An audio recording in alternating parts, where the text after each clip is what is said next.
अध्यक्षरा चुनाव हार जाएंगे, ऐसा लग रहा था आपको? बिल्कुल नहीं, हमें चुनाव तक क्या कहिए काउंटिंग तक भी ऐसा नहीं लग रहा था, क्योंकि हमारे एक एक कार्यकर्ता ने ज़मीन पर बहुत मेहनत किया था। कहीं ना कहीं अगर हम हारे हैं तो इस हार में हो सकता है कि हमारी मेहनत कहीं कम रह गई। इस हिसाब से जो महिलाएं वोटर हैं उनको हम लोग कन्वर्ट करने में लगता है कि पूरी तरह सफल नहीं हो, क्योंकि महिला वोटर पर हावी हो गया 5 केजी राशन। वो उस भ्रम से नहीं निकल पाई, उन्हें लगा कि कहीं सरकार बदल गई तो ये 5 केजी राशन में बंद हो जाए। वो एक भय में थे कि भारत में डेमोक्रेसी का क्या होगा। तो इस चुनाव ने ये साबित कर दिया कि लोकतंत्र जिंदा है। पक्ष में इतनी बड़ी मजबूती है कि वो अगर चाहे तो सरकार थोड़े से तोड़ जोड़ के बाद बना सकती है। तो ये कहीं ना कहीं इंडिया गठबंधन की मजबूती है और यूपी में उनका परफॉर्मेंस तो बहुत बेहतर। बेगूसराय फ्रंट लाइन में आपका स्वागत है। इस वक्त मैं भाकपा नेत्री और सामाजिक कार्यकर्ता व पार्षद डॉक्टर गुफ्ता ताजवर मेरे बीच में है। बीते दिनों लोकसभा चुनाव का परिणाम नतीजे सामने आ गया और ये परिणाम इस बार का 18वीं लोकसभा में महागठबंधन की जीत माना जा रहा था। महागठबंधन के साथ कई राजनीतिक दलों के कार्यकर्ता शामिल थे और चुनाव में भाजपा की जीत हुई।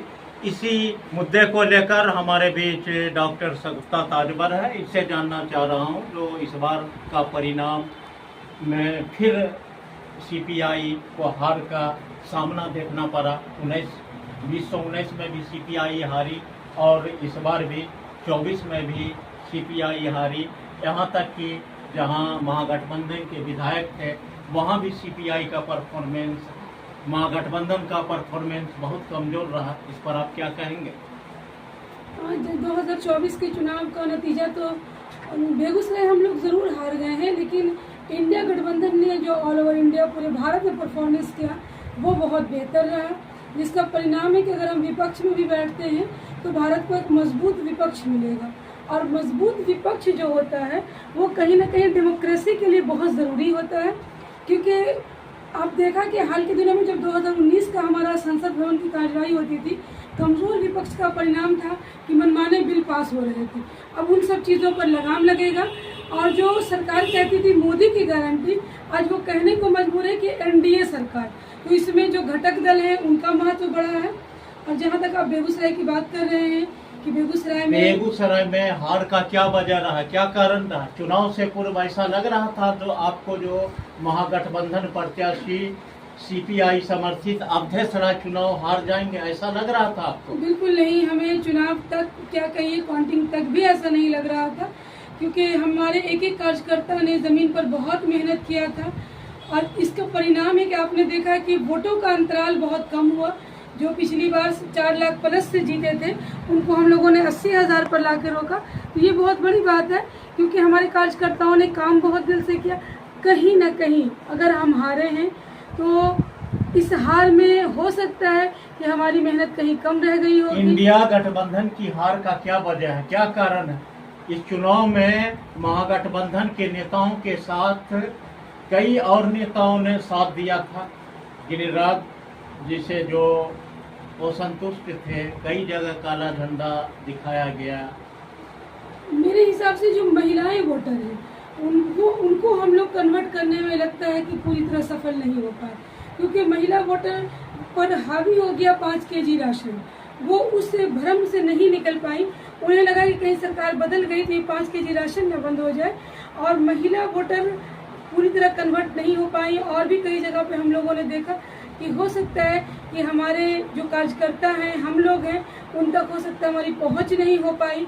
कई कारण हो सकते हैं। अब ये तो समीक्षा का विषय है कि हम उन क्षेत्रों में क्यों हारे जहां हमारे विधायक थे। अब ये पार्टी जब समीक्षा करेगी उस क्षेत्र की, तभी परिणाम स्पष्ट होगा। 4 आपके महागठबंधन के विधायक और हार होती, इस पर मंथन की जरूरत है। बिल्कुल इस पर मंथन की जरूरत है। पार्टी को, जो सीपीआई पार्टी है या महागठबंधन के जो भी घटक दल हैं, उन सबको इस पर सोचने की बात है कि कहीं हो सकता है कुछ क्षेत्र में हम एंटी इनकम्बेंसी वोट के शिकार तो नहीं हो गए। बहुत सारी चीज़ें हैं कि आखिर हम किस तरफ कमज़ोर पड़े कि हम उनको डाइवर्ट नहीं कर पाए। और इस पर समीक्षा मंथन दोनों होना है। और दोनों होगा, पार्टी स्तर पर भी होगा, महागठबंधन स्तर पर भी होगा, ताकि आने वाले समय में इसको सुधार किया जा सके। क्या टिकट वितरण में का खामियाजा भोगना पड़ा? नहीं, टिकट वितरण का कोई खामियाजा नहीं था। टिकट बेहतरीन था, सब कुछ हम लोग जो समीकरण लेकर चल रहे थे वो समीकरण बहुत सही था, काफ़ी बेहतर प्रदर्शन भी था।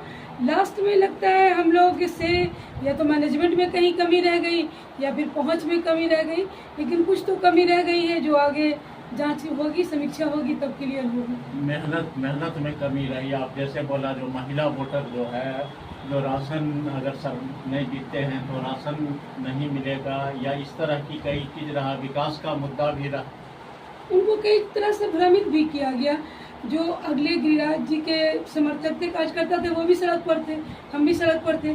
अगर हम उन्हें समझा पा रहे थे तो लगता है कि उनका जो भ्रम जाल था उसको और मजबूत किया गया कि अगर गिरिराज जी नहीं जीते हैं या मोदी जी। यहाँ पर एक चीज़ जो सबसे बड़ा फैक्टर था कि हम लोग जब वोटर के पास जा रहे थे तो वोटर ये नहीं कह रहे थे कि मैं गिरिराज जी को वोट दूंगी, वोटर का कहना होता था मैं मोदी जी को वोट दे रही हूँ। तो यहाँ पर जो फैक्टर बनाया गया वो बनाया गया कि अगर मोदी जी को लाना है तो गिरिराज ज़रूरी है, और इस तरह से जो एक कह सकते हैं कि बिखरा हुआ छोटा छोटा वोट का एक रेशियो था, उसको या तो हम समेट नहीं पाए या तो फिर वो हमारी तरफ आ नहीं पाया। चुनाव के दरमियान प्रचार में सबसे ज़्यादा तेजस्वी यादव ने 4 सभा किया और चारों सभा में घूम कर अवधेश राय को जिताने का उन्होंने, मगर इसका कोई असर नहीं हुआ। सभाएं हुई, लेकिन आप देख सकते हैं कि इंडिया गठबंधन की तरफ से अगर कोई बड़ा और मुख्य चेहरा यहाँ आया तो वो थे तेजस्वी यादव। बाकी ज़मीन पर काम कौन कर रहे थे? ज़मीनी कार्यकर्ता, यहाँ के लोकल जो भी कार्यकर्ता हैं, जनप्रतिनिधि हैं। दूसरी तरफ जो हमारा क्षेत्र का जो निवर्तमान उस समय सांसद थे, वर्तमान सांसद हैं, उनकी तरफ से सारे केंद्रीय मंत्री सड़क पर थे। कैबिनेट के मिनिस्टर अमित शाह, मोदी जी आए, उसके बाद नितिन गडकरी आए, यूपी के सीएम योगी आदित्यनाथ, हेमंत बिस्वा, कई ऐसे चेहरे थे जो आ रहे थे, लोगों में पैसे बांटे जा रहे थे, लोगों में मतलब कह सकते हैं धन, छल, बल, पावर, पोजीशन, सभी चीज़ों का प्रयोग किया जा रहा था। तो हो सकता है कि कहीं ना कहीं धन के बल आधार पर, छल के आधार पर, बल के आधार पर जो हमारे कई सारे वोटर्स हैं उनको अपनी तरफ डाइवर्ट किया उन्होंने। अगला विधानसभा चुनाव है, सामने है, इसका तो असर पड़ेगा विधानसभा चुनाव पर? देखिए, विधानसभा और लोकसभा दोनों अलग अलग चीज़ें होती हैं। जैसे हम लोगों ने नारा सुना कि मोदी ज़रूरी है, गिरिराज मजबूरी है, तो ये केंद्र के लिए था। मगर जब विधानसभा चुनाव होगा उसमें हावी होगा स्थानीय मुद्दा, स्थानीय जनप्रतिनिधि, वहाँ समीकरण अलग होगा, वहाँ मुद्दे अलग होंगे, और लोकसभा चुनाव का विधानसभा चुनाव पर बहुत ज़्यादा असर पड़ता है। अब जैसे उत्तर प्रदेश में चुनाव हुआ, वहाँ भी महागठबंधन चुनाव लड़ रही थी, इंडिया महागठबंधन काफ़ी सफल हुआ उत्तर प्रदेश में। राहुल और अखिलेश जी की टीम ने अच्छा काम किया, कोई बिहार में ऐसा क्यों नहीं? यही तो अभी समीक्षा की विषय है। अखिलेश जी ने बहुत बेहतर किया, राहुल जी और अखिलेश जी, और कह सकते हैं वहाँ प्रियंका गांधी का बहुत बड़ा रोल रहा। यूपी के संदर्भ में हम देखें तो प्रियंका गांधी ने पूरी कमान संभाल रखी थी, तो यूपी में इंडिया गठबंधन का बहुत बेहतर परफॉर्मेंस रहा। उन्होंने एक मजबूत नई धारा दी है, और इस चुनाव ने एक चीज़ और साबित कर दिया कि जो हम लोग एक भय में थे कि भारत में डेमोक्रेसी का क्या होगा, तो इस चुनाव ने ये साबित कर दिया कि लोकतंत्र जिंदा है, और अगर जनता चाहे तो कुछ भी कर सकती है। सारे चीज़ों को तोड़कर, अगर आज विपक्ष में इतनी बड़ी मजबूती है कि वो अगर चाहे तो सरकार थोड़े से तोड़ जोड़ के बाद बना सकती है, तो ये कहीं ना कहीं इंडिया गठबंधन की मजबूती है। और यूपी में उनका परफॉर्मेंस तो बहुत बेहतर है। क्या लग रहा है, नीतीश कुमार एक बार फिर पलटी मारेंगे या फिर एनडीए के साथ जाएंगे? क्या लग रहा है, नई सरकार बनना तय है, बनने की कोशिश हो रही है? बिल्कुल, नई सरकार का गठन कल हो रहा है। चंद्रबाबू नायडू हैं, नीतीश कुमार जी हैं।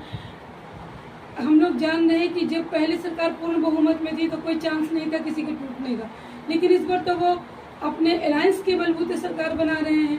तो कई सारी नीतियां हैं जो अगर अलायंस को पसंद नहीं आती है तो वो सरकार टूट सकती है। सरकार का बहुमत खत्म हो सकता है। तो ऐसी स्थिति में हो सकता है कि आगे चल के नीतीश कुमार जी हैं, माननीय मुख्यमंत्री हैं बिहार के, या फिर आपको चंद्रबाबू नायडू हैं, इनके समर्थन वापस खींच लेने के बाद एनडीए सरकार गिर भी सकती है। अब ये सरकार के गठन और आगे कार्य संचालन पर निर्भर करेगा कि सरकार कितनी लंबी दूरी तय कर पाती है। बिहार में सबसे बढ़िया प्रदर्शन लोजपा का रहा, 5 सीट में 5 सीट जीत हासिल की। देखिए, उसके पीछे कई कारण है। कहीं ना कहीं रामविलास जी के साथ जो लोगों की सिंपैथी थी वो भी कम आई। रामविलास जी के जाने के बाद चिराग का और उनके चाचा का जो मतभेद हुआ, उस मतभेद में जो इनको बिल्कुल किनारे कर दिया गया, इसके बाद एक समाज में, एक तबके के लोग में चिराग को लेकर के एक सिंपैथी थी, और वही सिंपैथी भी वोट में बदला। और कई सारे और दूसरे भी उसमें कॉज रहे, पैसे का भी खेलमेल हुआ, लेकिन सिंपैथी वोट बहुत ज़्यादा उनको मिला। राज्य चुनाव जीत कर भी यहाँ बेगूसराय में हार की चर्चा पर काफ़ी है। अवधेश राय की हार की चर्चा पर लोग काफ़ी बोल रहे हैं। क्या माहौल है अभी बेगूसराय का? बिल्कुल, बेगूसराय की जो आम जनता है, जो वैसे मतदाता हैं जिनको सिर्फ बेगूसराय की विकास नजर आ रही थी, उनकी पूरी उम्मीद थी कि इस बार अवधेश राय जीतेंगे, और उन्होंने बहुत यकीन के साथ वोट भी डाला था।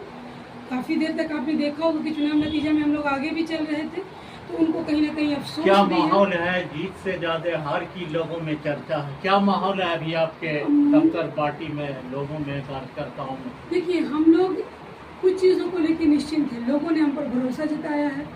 पार्टी इस चीज़ के लिए प्रतिबद्ध है कि जिस तरह पार्टी हमेशा से गरीबों की, मजदूरों की, किसानों की, शोषितों की आवाज़ उठाते रहा है, उठाएगा।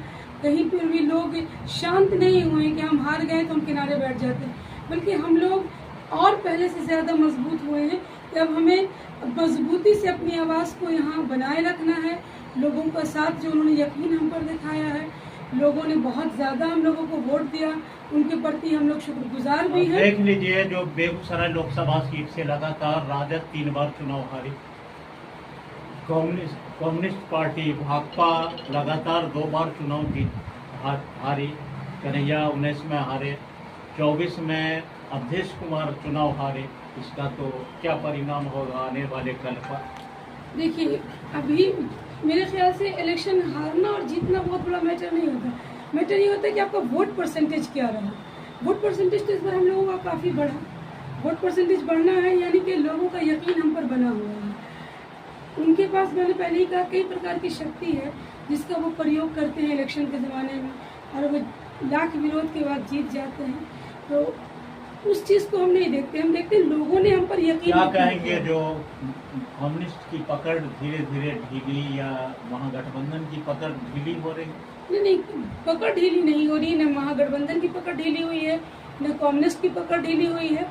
बस थोड़ी मैनेजमेंट कहीं कमज़ोर पड़ गई, और थोड़ा हम अपनी बात समझाने में हो सकता है पीछे रह गए, अपनी बात पूरी तरह समझा नहीं पाए, जिसका परिणाम है कि कुछ क्षेत्रों में वोट का बिखराव हुआ, और उस वोट के बिखराव का जो फायदा है वो अगले को मिल गया। चलिए, अभी हमसे बात कर रही थी भाकपा नेत्री और वार्ड पार्षद सामाजिक कार्यकर्ता डॉक्टर सगुफ्ता ताजवर ने बीते दिनों चुनाव को लेकर जो भाकपा प्रत्याशी अवधेश राय की हार हुई, हार की काफ़ी चर्चा है। इसी मुद्दे को लेकर मैं इनसे बातचीत कर रहा था। देखते रहिए बेगूसराय फ्रंटलाइन। मिलते हैं अगली वीडियो में। धन्यवाद।